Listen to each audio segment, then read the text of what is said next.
Ada juga sebelum vaksinasi golongan remaja ni, apabila vaksinasi the adult population berlaku, ramai yang mengaitkan kematian mengejut ataupun kematian yang ataupun episod-episod serangan jantung yang berlaku dengan penerimaan vaksin. Sebab kita tahu sekarang dah 85 hari ni, saya rasa dah 87% golongan dewasa di Malaysia contohnya telah menerima vaksin.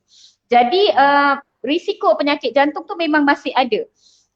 Sebagai doktor, bagi saya rasa risiko mereka lebih kepada long standing smoking, ada serangan, ada tekanan darah tinggi, kolesterol dan sebagainya. Tetapi orang awam memandang sebagai sebulan yang lepas dapat vaksin, 3 bulan yang lepas dapat vaksin dan sebagainya.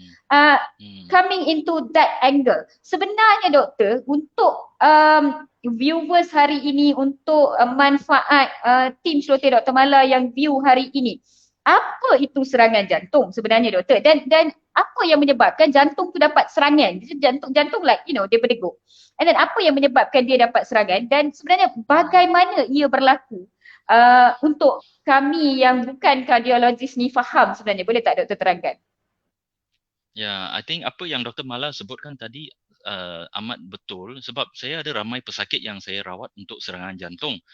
Ada yang contohnya, ada yang baru saya rawat dia untuk serangan jantung semalam atau 2 hari yang lepas. Sebenarnya dia patut pergi vaccination esok. Jadi kalau bayangkan dia tidak datang untuk rawat penyakit jantung dan dia terima vaksin dan dia berlaku serangan jantung, biasanya pesakit atau keluarga memang akan salahkan vaksin.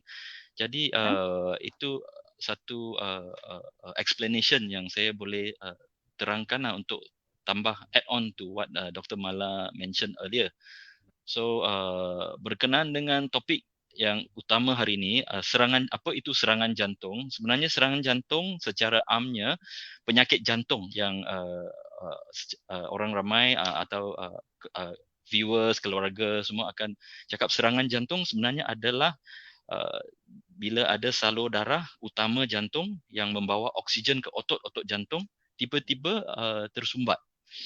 Selalunya serangan jantung bermula dengan plak kolesterol yang tiba-tiba ada keretakan atau ada pecah sedikit di plak, dan ini akan menyebabkan sel darah yang boleh menyebabkan darah membeku pergi ke permukaan plak tersebut dan menyebabkan darah beku terjadi di sana, dan kolesterol plak itu akan dari satu salur darah yang sempit mungkin 50%, tak semestinya 90%, 99% boleh berlaku kepada pesakit yang ada salur darah yang 50%.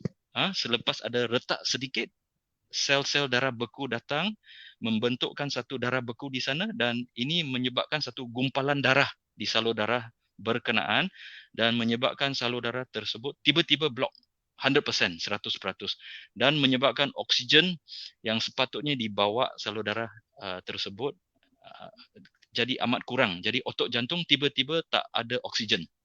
Jadi pesakit akan mengalami sakit dada, sesak nafas, ada rasa jantung berdebar-debar, ada yang boleh mati mengejut. Jadi itulah maksud serangan jantung yang Dr. Mala tanya tadi. Okey, kalau saya nak recap apa yang Dr. Eng cakap, ada sumbatan, oksigen tak cukup, otot tak boleh nak pump dengan quite well. Jadi kekurangan oksigen tu menyebabkan dapat sakit. Betul ke doktor? Lebih kurang? Betul. Okay, so saya dah boleh jadi kardiologis lah. Okay. Mesti boleh. Lebih daripada kardiologis, Dr. Mala. Okay. Daripada jadi selalunya I think salah tanggapan orang yang bukan medical, selalu dia akan ingat ada blok atau tak ada blok. Jadi selalunya orang sangat tumpukan perhatian atau perkataan ada blok tak ada blok. Blok berapa peratus? Ada yang kata blok 30%, 30% tak serius. Jadi terus merokok.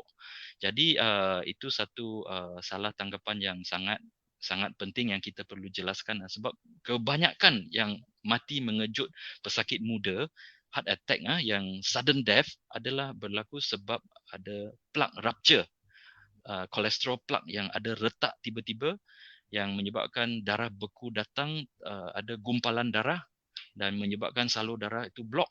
Tiba-tiba pagi ni adalah 30% tapi malam yang masa serangan jantung 100%. Jadi macam tangan kita kalau ada luka kan, memang ada sel-sel darah beku yang sama akan pergi ke permukaan kulit kita dan menyebabkan darah kita akan berhenti mengalir di tempat yang berdarah. Jadi ini satu mekanisme yang secara semula jadi sebagai setiap manusia kita akan berhenti berdarah.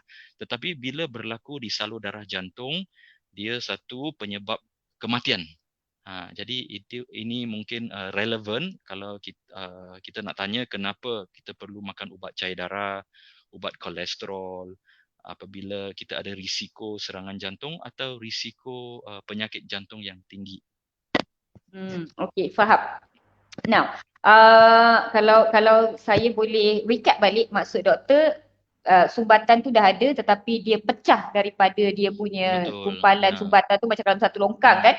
Ada plastik yang tersumbat dekat situ, tiba-tiba ada hujan ke ada apa-apa ke, dia bawa sumbatan tu ke depan dan menyebabkan longkang tu tersumbat. So that's what happened. Tapi kan doktor,